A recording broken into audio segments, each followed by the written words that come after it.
Hey everyone, we'll just wait here just a minute to see who else is joining us. I'm so excited to be here with you on the last day of 2024. Just give me one second. I always have to like double check that I'm on YouTube. I have so many trust issues with going live on YouTube. This is only my second time, and we're going to be talking about starting a paint party business. And I am learning so much from what I'm teaching you about what to do when you start something new. I'm learning that myself because I'm learning how to do YouTube Live, and it's super self-conscious.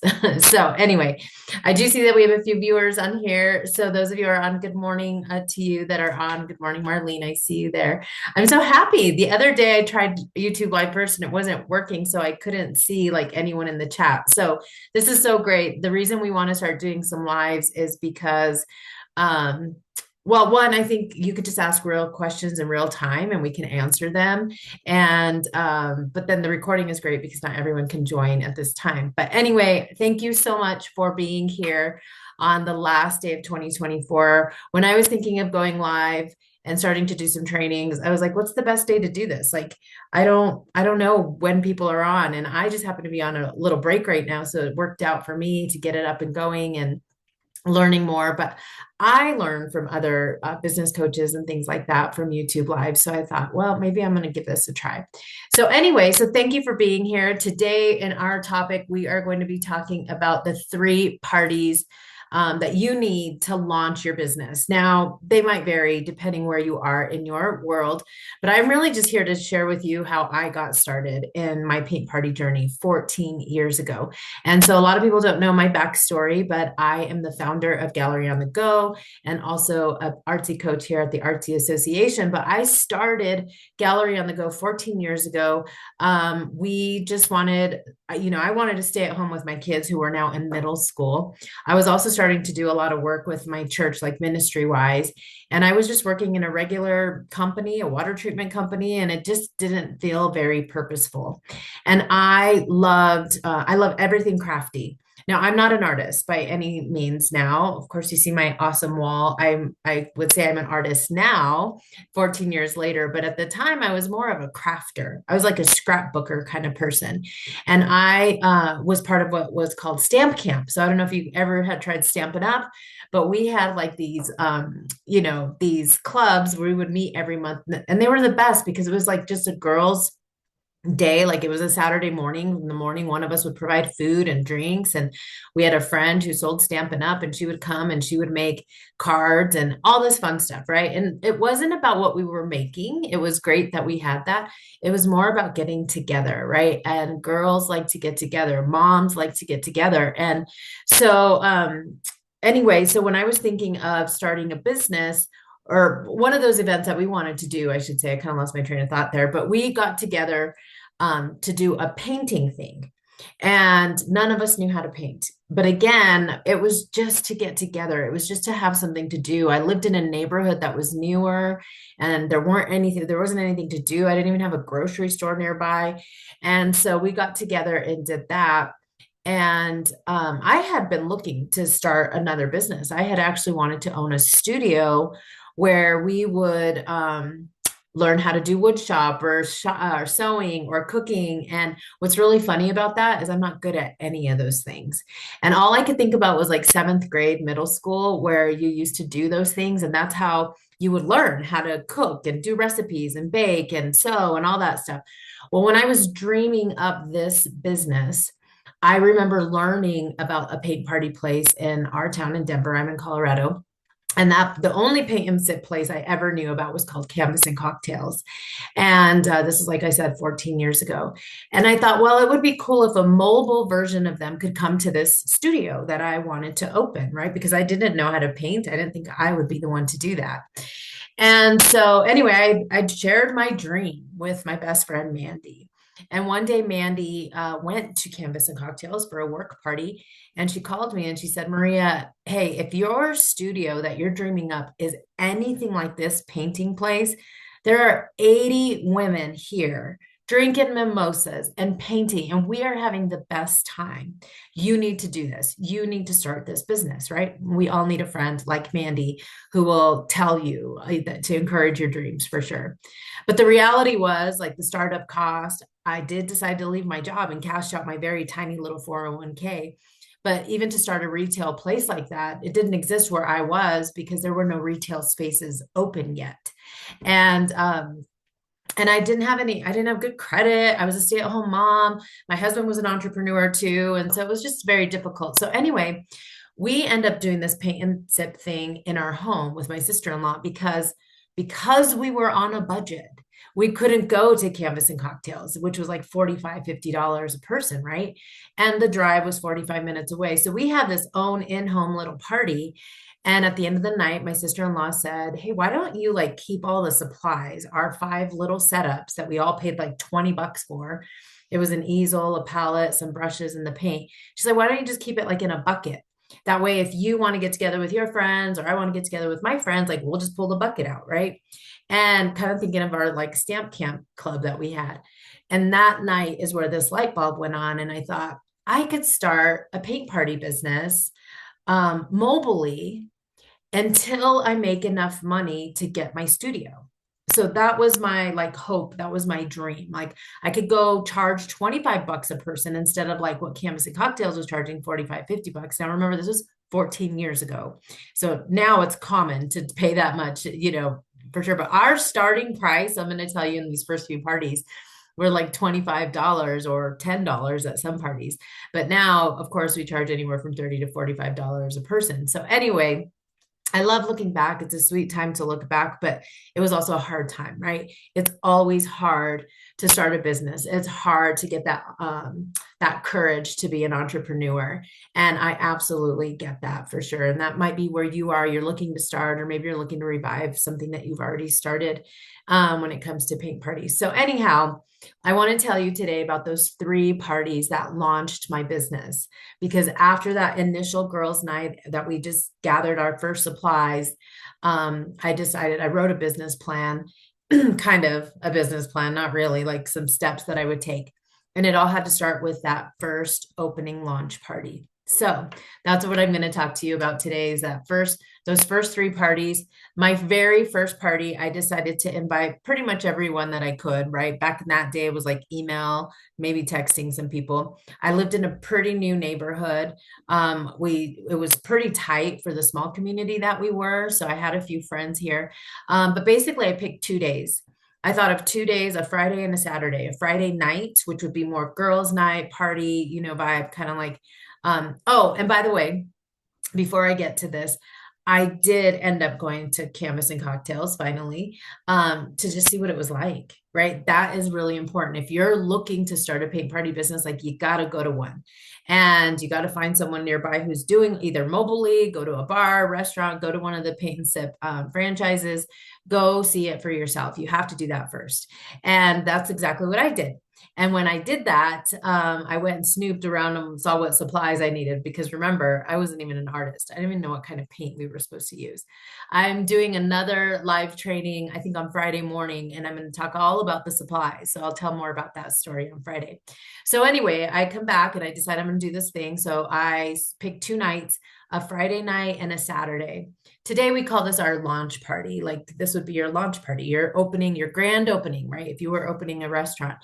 And these are the people that I invited. Like these are your inner circle people. These are like your ride or dies. This is like that favor that someone owes you. You're calling it in now, right? Like this is the favor that I'm calling in. I'm going to close this window because that light is really bright.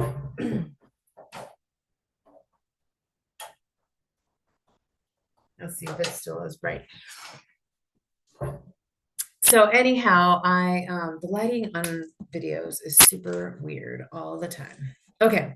So anyhow, back to my story. The 2 nights I picked or the inner circle people that you're inviting, right? The people who owe you a favor, they're the people who, your mom who absolutely has to come, right? My mom to this day hates painting, but she came to support my opening business. My best friend's sister, her mom came. My sister-in-laws came. So there was 10 of them that actually came on that Friday night. And then the next day, which was Saturday, I did more of a coffee and canvas, and only 3 people came to that one. So I'm going to tell you about that one here in a minute.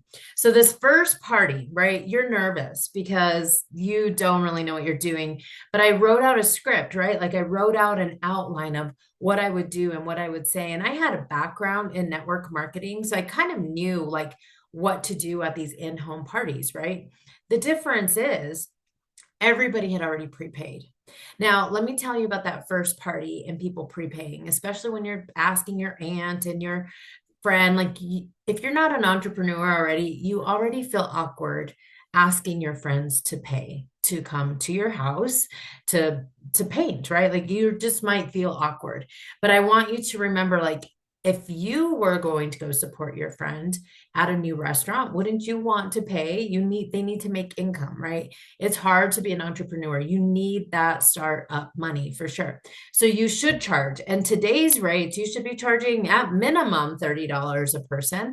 And if you're hosting the event, which I do recommend that you do be the hostess of this in-home party at your house, is there's money associated with that, right? You got to buy for food and drinks, or you can make it BYOB, or you can ask everyone to bring an app to share, right? And then, but still charge 25, 30, depending where you live in the country, like you can charge $45 a person. So it's a fun night out because it's food, drink, it's an activity, and they're helping you to launch your business.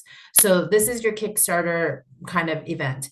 Now, if you are trying to raise money to buy your supplies, you would pre-sell tickets to this event, right? You would pre-sell tickets like 2 to 3 weeks ahead of time, get that money ahead of time so that you can buy your supplies to even have the party, right?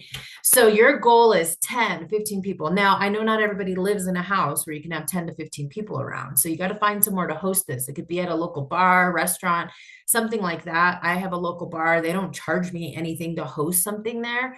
I just have to agree to buy drinks from them. And they also allow me to bring outside food in. So that's also really nice. So try to find a place like that, right? If you can't host in your own home. But I do recommend that you be a hostess because you're going to start asking people to host events for you. You need to know what that feels like, right? You need to know what it looks like to be a hostess. So that first party is now booked. My friends come, only 10 people come. I probably invited like 20. But again, this was in the day when nobody knew what painting and sipping was. Like, we have done a lot of work for you 14 years ago. We have paved the way. People know what painting and sipping is today. So you don't have to do all that hard work. I would tell people that we were doing painting and sipping, and they would think we are like painting on walls. But that's not what we're doing, right? And so nowadays, people are like, painting and sipping, you paint something fun tree and drink wine, right? Like, people know what that means now. So anyhow, the party's going great. I'm nervous as heck. I have never painted before. And you're going to be nervous as heck. You've maybe never painted in front of people before. And that's okay. Whatever painting you're doing, which by the way, the painting I did, I was looking for some pictures. I didn't even have the first day picture here, but I was just winging it like as best as I could. But this inner circle people I could be very vulnerable with, right? Like, I'm just practicing this. And I'm also looking for market research. I want to know your thoughts, your feelings, what is happening from this. So that was the first event. And let me know if you guys have any questions along the way. Anyway, so what's really important at every single party, not just the first party that you ever have, but this is what I did at that party to make sure I kicked off very well. And this was something I learned from direct marketing, was I had my calendar there. I already had, like, if we're doing this now, right, and your launch party is going to be in the middle of January, I would have January's calendar, February, March calendar out. And I would highlight the days that I was available to do some parties. And I would highlight Friday nights and Thursday mornings and Saturdays, whatever days you're open, right?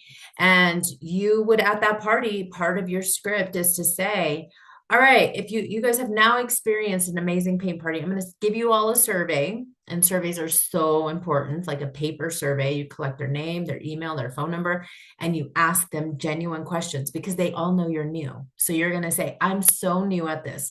So I would love your feedback. Like, what did you think of the artwork?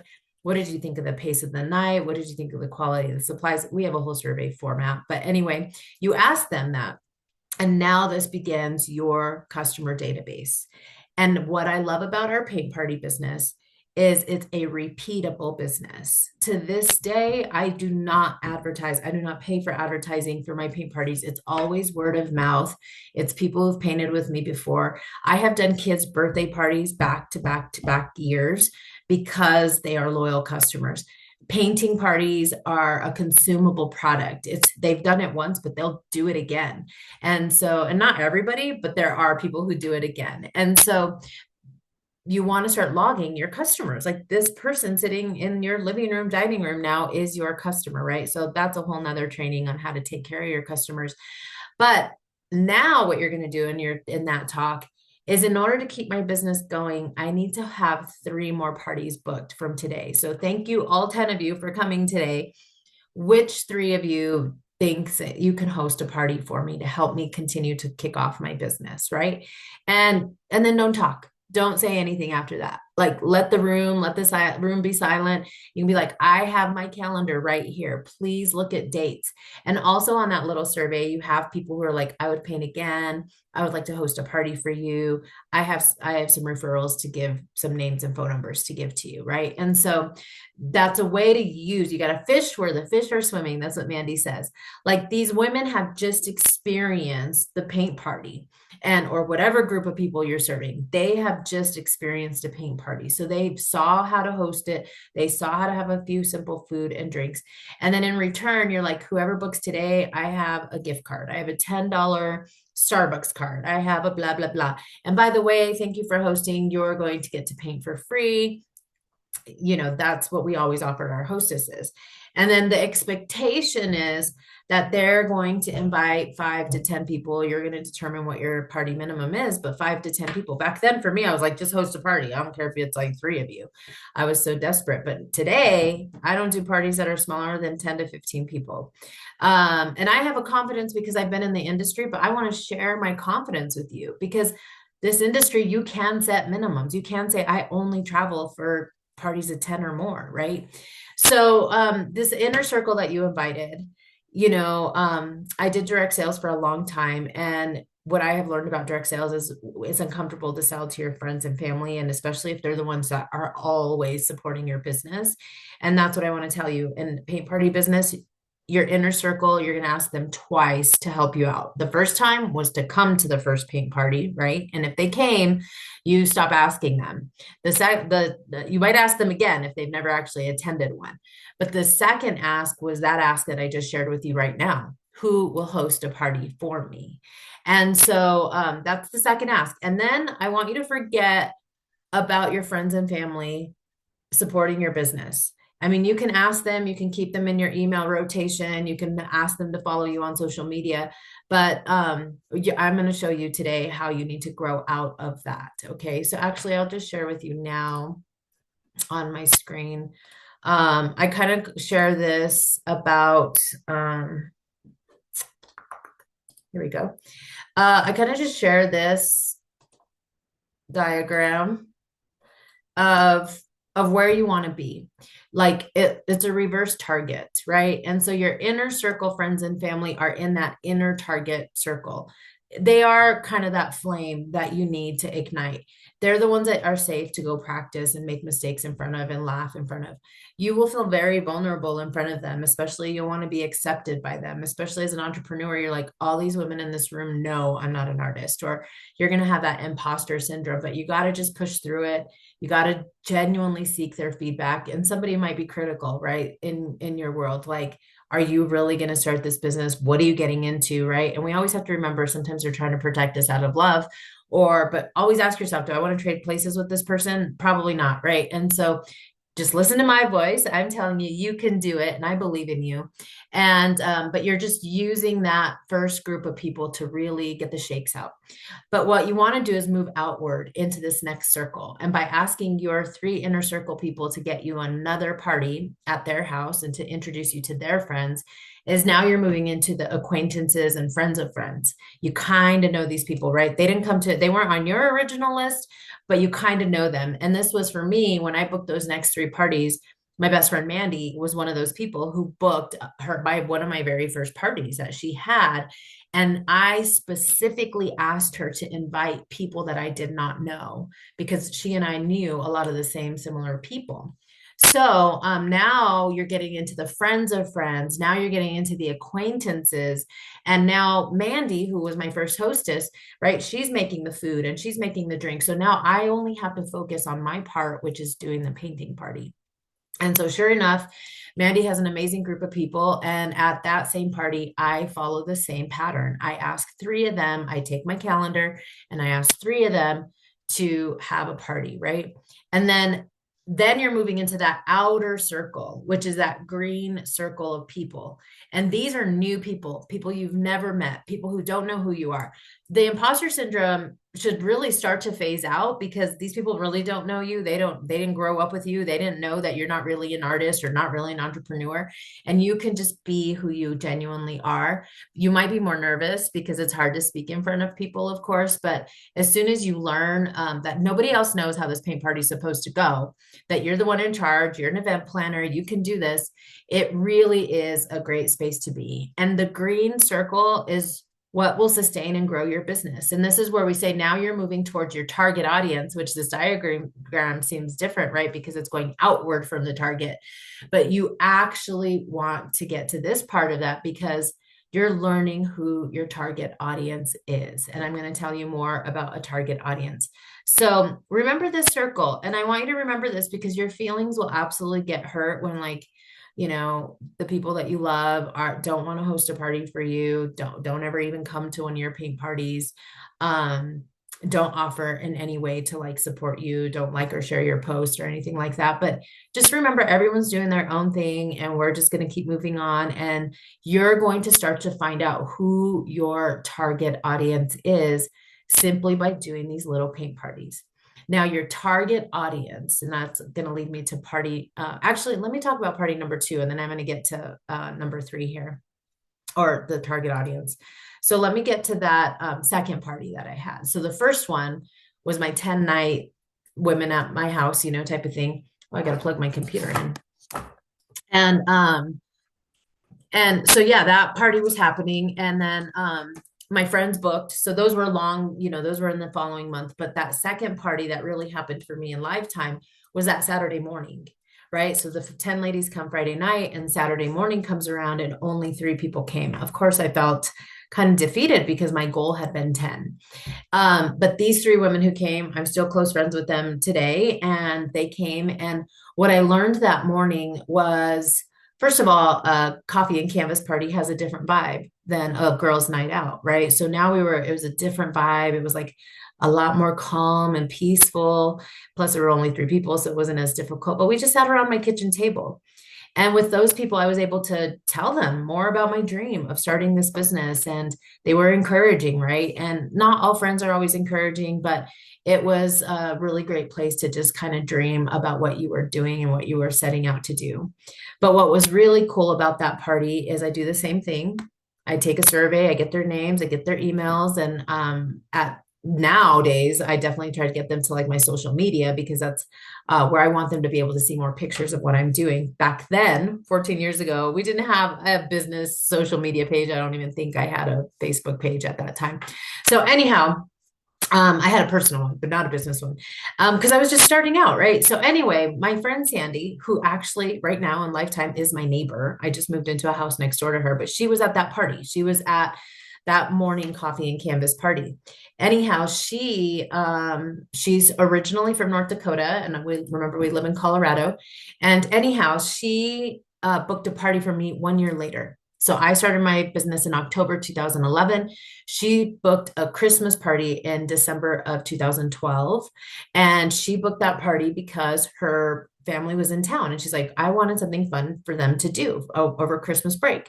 So she invites me over, and she has like 10, 15 people. But by now, I'm telling you, by December of 2012, I was swamped. December is the busiest time of year for paint party business people. I'm just coming off of making $4,500 in this December, part time. Part time. I don't even do this full time, right? That was 6 parties, and I made $4,500. So your December can be totally kick butt because of the holidays and pay for your holidays. So, anyway, back to Sandy. So that 3-person party that I felt like was not maybe profitable in that moment, but it booked a repeat party business for me in December with like 15, 20 people. We take pictures, and now we're set up on social media, right? And now we take pictures, and I start tagging the different people who are there. Well, Sandy, originally from North Dakota, one of her friends from North Dakota that she went to high school with, sees the tagged post on Facebook. And she's like, what are you doing? I want to know more about this. I want to learn how to do painting parties. And that's today. That's Artsy Coach Tammy, and which you can see more about her on our Artsy channel. And she was a former art teacher. She was also in direct sales and loves being with people. And I flew out to teach her how to do painting parties, because back then, again, I didn't have a way to train anyone how to do paint parties. And so that is how Gallery on the Go, it's one of our paint party brands, grew into all the other states. And now we're in almost every state in the United States. We're in other countries. And that's because we have digital training on how to do painting parties. So anyhow, and Tammy's now my lifelong friend. And Tammy was in that green circle, right? In that green circle. I would never in any way ever have had the opportunity to meet Tammy. And in addition to Tammy, I've met so many other amazing people from North Dakota. I've traveled to North Dakota like 3 or 4 times, including winter, which is insane. So anyhow, so that was my second party. And my point of the second party is just relish in those 3 to 5 person parties when you're brand new.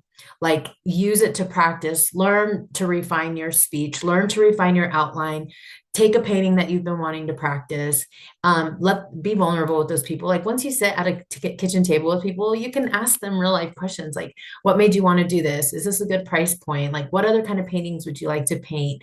What makes you hesitate to do this? Or if you thought about hosting, like, what would keep you from hosting? Right. And so, like, in Sandy's case, I don't even know, she didn't book a party right away, but she booked one a year later, which was really awesome. All right. So that was the second party. The third party that I want to tell you about, that kicked off my business, was my friend up the street. It was winter break. So remember, I started October 2011. Come December of 2011, my friend up the street knew that I had been doing this. She had been invited to one of those parties. And she said, hey, have you thought about doing kids' parties? Because it's winter break and my girls need something to do. And I literally lived like 5 houses down up the street. So I just like took my stuff up. I still had to drive because I had easels and brushes. And this was my first kids party. Now, I never intended to work with kids. It never had even dawned on me, because this had been an adult women's painting and sipping thing, right? And so I was like, sure, yeah, I can throw a painting together. In fact, I made my husband paint something, and he painted some simple snowman background or whatever. So I show up to her house and I start painting with like 12, 15 kids. I can't even remember. And yeah, it was insane, but it went fast. Kids paint faster than adults. I was in and out in like 2 hours. Like, the mom was helping, so it made it a lot easier because she was helping me out. Kids just had a great time. They loved it. And they're like, I want you to do this for my birthday. And then that's where all the ideas came. And what I learned about serving kids is that, one, you can have a little more confidence around them if you're nervous around adults. It's way faster. So you're painting in an hour and a half to 2 hours, you're in and you're out. So we formatted a birthday party model after working with kids, and starting to do birthday parties really became a big part of my business early on. So, yeah, so we have here at Artsy, we have resources for you to paint with adults. We have resources for you to paint with kids, paint with businesses. But in those early days, my ideal customer, which this is what I'm going to talk to you about now, is those early parties help you start to form who your ideal customer is going to be. Now, I am really great at training people who have similar backgrounds as me. I was a stay-at-home mom when I started this. I work in the professional world. I do corporate events. I do big, large marriage conferences. I do tons of corporate type parties today. That's not how I started, but that's the direction I decided to go for several reasons, which I'll talk about in another training. But I'm really good at teaching other people like that ideal market of like mom's night out type of thing or kids parties. That doesn't mean you can't follow our training because the same principles apply to whoever your ideal customer is. I've recently been working with a young lady that I'm trying to get to do paint parties. She's going to want to paint with a younger crowd, right? They all live in apartments. They can't have necessarily 10 people in their apartment complex, but I'm trying to coach her on how to find other places. Usually apartment complexes have like community rooms, so they can do it down there, right? So I'm trying to, a lot of the principles apply the same way. You got to find out who your ideal customer is, right? What's their price point? What do they want to pay? When I started working with kids, I learned like a reasonable price for a kid's birthday party for me to come and go within 2 hours was like $175, $180. Today, I don't do any parties for less than $300. So if a kid's party comes my way, I usually am farming that out to someone else because I don't make less than 300 at a party, 400 actually. So a kid's party here still is in the range of like 200, $250. So you're going to need to figure out what you want to price.